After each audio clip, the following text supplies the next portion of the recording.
Agora, pode tirar, Bruno. Quando eu digo que eu vou defender a sua liberdade, eu vou defender a liberdade de todo mundo. Vale, inclusive, para a liberdade do Marçal.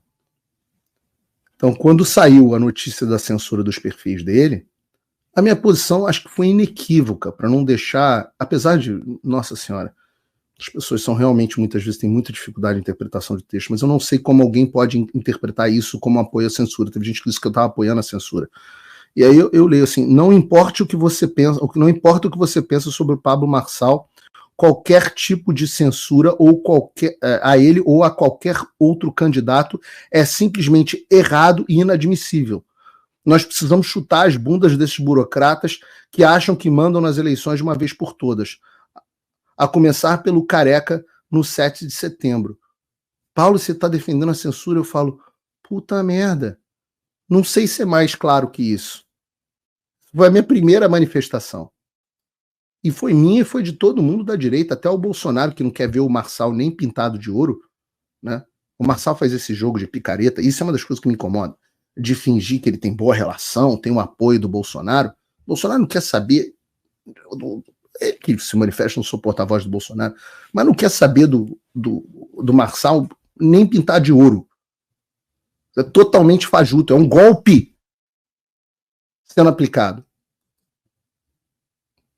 Ainda assim, sem querer saber do Marçal nem pintar de ouro, o Bolsonaro foi lá e não criticou a censura. A minha primeira manifestação foi aquela, eu fui ver a decisão, e aí eu fiz o meu papel de jornalista, pedi a decisão original, li a decisão inteira e consultei 5 advogados eleitorais, 5. Um deles, inclusive, eleitor do Marçal. E a Flávia Ferronato fez uma avaliação que foi a avaliação que todos os profissionais do direito fizeram para mim, que a decisão do TRE de São Paulo tinha embasamento, mas que optar por derrubar todos os canais oficiais e não só os vídeos que ofereciam remuneração, porque o problema eram os vídeos que ofereciam remuneração, porque era uma violação clara da lei eleitoral, eles eram exageradas ainda mais para o liminar. E o problema da história é que o TSE, esse TSE, o TSE criou um precedente nas últimas eleições, criado pelo Alexandre, que você podia derrubar perfil de candidato à torta e à direita. Então, por mais que as acusações sejam graves e bem fundamentadas, ao que me parece, sim, me parece que o Pablo, ao que eu vi, violou mesmo a lei eleitoral, e ele pode ter a eleição, inclusive, cassada, o que seria um problemaço, porque você tem alguém que viola a lei e os tribunais cassando a decisão do povo. Um horror, uma desgraça. Mas você não pode tomar uma decisão dessa liminar e censurar o cara, ou seja, censura, nem pensar. Mas o culpado pela censura ter se normalizado é justamente o Alexandre, do qual o Marçal não quis falar de jeito nenhum. Ele, deixando claro, ele arregou na entrevista comigo para não falar do Alexandre. Opa, desculpe interromper o seu vídeo, mas desde 2022 eu continuo com as contas bloqueadas e o passaporte cancelado pelo Xandão.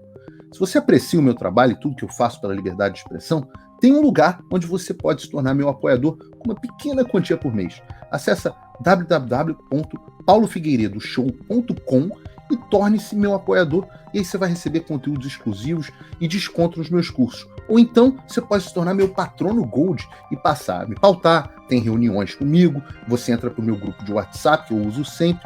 O link para tudo isso está aí na descrição. E aí depois eu fui saber que o presidente do Partido Marçal, que não é só o presidente do Partido Marçal, é o cara que bancou e garantiu a candidatura do Marçal, é ligado ao Alexandre e ao Temer a ponto de tirar a onda dizendo que tem acesso antecipado às decisões do Alexandre. Tem áudio do cara. Não vou botar o áudio aqui no programa porque o áudio é ruim. Mas leiam, procurem. Notícia do Paulo Capelli no Metrópole, muito bem dada. Então, eu não vou nem entrar nas questões do PCC aqui. Não vou entrar. Eu acho curioso que o Alexandre e o PCC tenham um ponto de convergência que, por outro lado, está ligado ao Pablo Marçal, que não quer falar do próprio Alexandre. Eu acho Eu gostaria de fazer essas perguntas numa entrevista. Mas o cara só quer ser entrevistado pelo camarote, pela vaca da Globo News, que é mole. Aí nego cai na burrice de fazer pergunta sobre o Cariani. Nego é muito burro. Ah, mas Paulo, ele disse que não conhece o cara do Avalanche direito. Será? O cara que brigou com a executiva toda para garantir a candidatura dele, que agora tá puto dizendo aos 4 cantos que foi traído pelo Marçal. E tem até um ponto interessante nisso, porque ser traído, né? Apesar do cara ser possivelmente um bandido, até entre os bandidos normalmente há honra. Você quer ver uma coisa que todo mundo fala do Arthur Lira, e até do Valdemar. Valdemar tem essa reputação também. Que esses caras têm palavra. Então, óbvio que não são pessoas boas, mas tem palavra, né? A honra entre os ladrões. E o cara tá se sentindo traído. E Paulo, Valdemar, já que você está falando do Valdemar, e se fosse o Valdemar, vocês acham que se fosse o Valdemar, eu não ia estar cobrando? Vocês acham que eu não ia cobrar o Bolsonaro? Vocês estão malucos? Há quanto tempo que eu não dou porrada no Valdemar? Quem cobrou mais o Valdemar que eu? O Valdemar deu uma entrevista para mim nos Pingos nos Is, que eu acho que eu empalei o Valdemar ao vivo no ar. No auge da disputa eleitoral. Você, pô, mas você tá dando porrada? Eu tô, pô, é meu trabalho, cacete. E as pessoas precisam aprender as duas coisas que o Olavo de Carvalho fala. Falava, né? Primeiro, que vocês não podem ter só 2 neurônios, o contra e o a favor. Ou seja, você pode até votar no Marçal, mas você deve ter espírito crítico. Você deve ter desconfiança de quem ele é. Você deve querer que a imprensa revele as informações sobre ele. E eu digo para vocês, a minha avaliação, todo o comportamento dele é de um con artist, um picareta, um golpista profissional. Eu não sei se é, mas se comporta como. E eu digo isso para vocês, assim, eu vou contar até uma história pessoal. A minha mulher adorava, até a semana passada, o Marçal. Ela encheu o meu saco. Vocês sabem como que a capacidade que mulher tem de encher o saco? Ela encheu o meu saco para entrevistar o Marçal. E ela que chamou minha atenção para ele como fenômeno em primeiro lugar. Depois que ela viu a forma, eu mostrei as conversas que eu estava tendo. Depois que ela viu a forma que o cara lidava comigo de um jeito e era outro completamente nas redes sociais, ela ficou extremamente decepcionada. Porque ela viu o sujeito ser 2 caras. Dizendo, por exemplo, que eu tinha armado uma arapuca. Publicamente ele falou, armou uma arapuca. Mas em privado, no mesmo dia, junto na mesma hora, ele estava me chamando de herói, agradecendo pela minha luta. E ainda me agradeceu especificamente pela sinceridade com ele o tempo inteiro, no privado. Então o cara te diz que você tá armando uma arapuca, te esculhamba publicamente, finge que não conhece seu nome, não sei o quê, e no privado tá trocando ideia, te chamando de herói, agradecendo tua luta e agradecendo pela sinceridade. Quem é o verdadeiro Pablo Marçal? E eu me ofereci para divulgar as conversas. Aí eu falo, Pablo, posso divulgar as conversas da gente para o público saber? O que o cara faz? Muda a configuração do WhatsApp para apagar as conversas. O que não adiantou nada, porque eu tenho print e tudo. E tá aqui para você, Pablo, ainda. Se você me autorizar, eu divulgo. Por favor. Não vai arregar de novo. Igual arregou da entrevista. Que é isso, gente? Que pessoa é essa que morre de medo da verdade? Eu topo ser entrevistado, eu topo divulgar meus prints, eu debati com todo mundo no Brasil, topei todos os debates por qual me chamaram. Toda a porra toda que todo mundo quis. Porque eu sou eu. Eu sei quem eu sou e eu sou eu. Ame ou me odeie, não tem problema. Quem tem que me amar é minha mulher e eu torço muito para minhas filhas. Mas esse comportamento... Ontem eu falei no telefone, ao telefone, né, se deu certo, falei ao telefone, com um pastor muito conhecido no Brasil. Eu não vou dar o nome dele aqui, mas vocês podem imaginar quem é. E aí ele estava me contando que o Marçal tretou com ele e colocou até a mulher do pastor no meio. inventou mentira de que ela ia fazer negócio nos Estados Unidos, tratamento por causa dele, por causa do mal que ele fazia para ela, etc. Sabendo que estava mentindo. Aí depois passou um tempo e o cara disse que queria pedir desculpa, porque pegou muito mal na comunidade evangélica, mas que queria fazer esse pedido de desculpa em uma live. Aí o pastor falou, mas se você pedir desculpa, tá pedindo desculpa, acabou, encerrado o assunto. Não, eu quero fazer numa live. E me desculpem, isso é muito oportunismo. Isso é o oposto que prega o cristianismo. O cristianismo, as coisas que fez no Rio Grande do Sul, o cristianismo diz que o que sua mão direita fizer, a tua esquerda não deve saber. Caridade propagada é caridade inválida para o cristianismo. E essas posturas de ser um publicamente e ser outro privadamente, eu digo para vocês, graças a Deus, eu tive o privilégio, né? Eu tenho o privilégio de conhecer e ter lidado mais com o Trump do que com o Bolsonaro. Minha relação era mais próxima, né? Eu tive mais oportunidade de proximidade de lidar com o Trump do que com o Bolsonaro, mas também bastante com o Bolsonaro.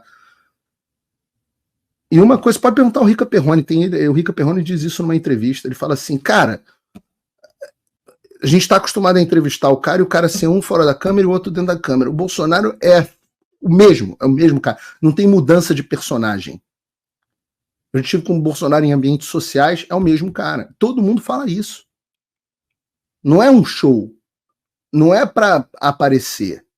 O Trump é a mesma coisa. Você acha que aquele cara é engraçado? Cara, as reuniões com o Trump são as coisas mais engraçadas do mundo, cara. Parecia que eu tava num episódio O Aprendiz. Pô, negociar com o Trump, cara, ele é tão duro quanto ele diz que ele é. Eu acho que não tem outro brasileiro que tenha negociado 3 contratos com o Trump. Então, isso é personalidade, isso é gente autêntica. E eu gosto de gente autêntica. Eu procuro ser autêntico. As pessoas me encontram na rua e falam, Paulo, você é igualzinho no teu programa. Até os palavrões você fala. Eu falo, pô, mas é porque eu sou um só. Dá trabalho ser muitos. A segunda coisa que o Olavo falava que o brasileiro precisa recobrar é o senso das proporções. Ele precisa ter senso das proporções das coisas. Por exemplo, a derrubada de uma rede de um candidato que cometeu o crime eleitoral, ela não é a mesma coisa que censurar, por exemplo, um perfil de um jornalista que está te criticando, uma autoridade governamental.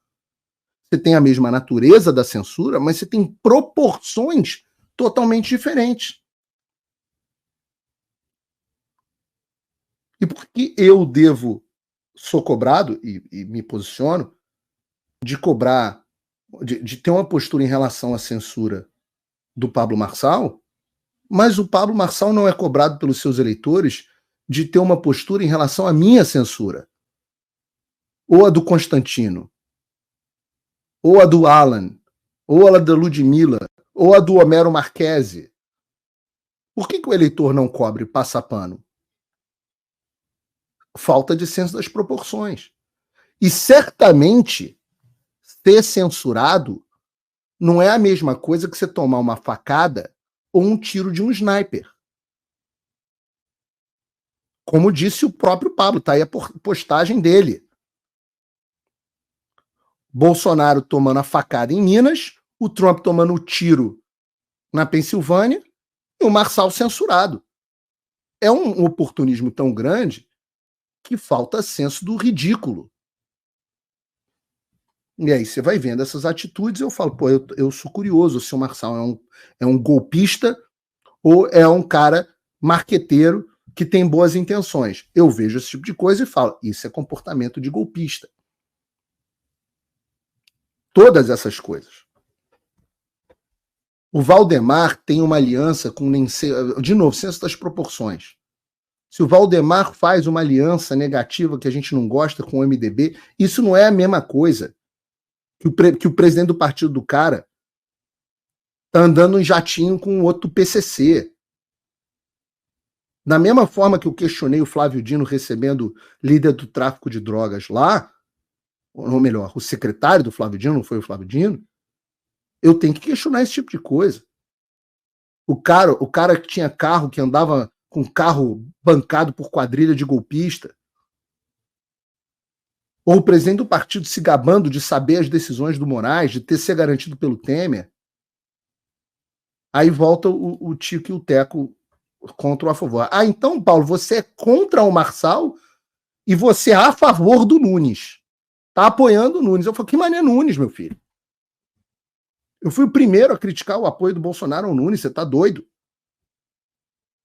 Fui eu que falei, antes do Ricardo Salles falar, muito bem dito, acho que ontem no Braddock Show, fui eu que falei sobre o Rodrigo Garcia, o coordenador de programa de governo, sei lá do Nunes, ser muito ligado ao Dória e amigo íntimo, ênfase aqui no íntimo do Alexandre de Moraes.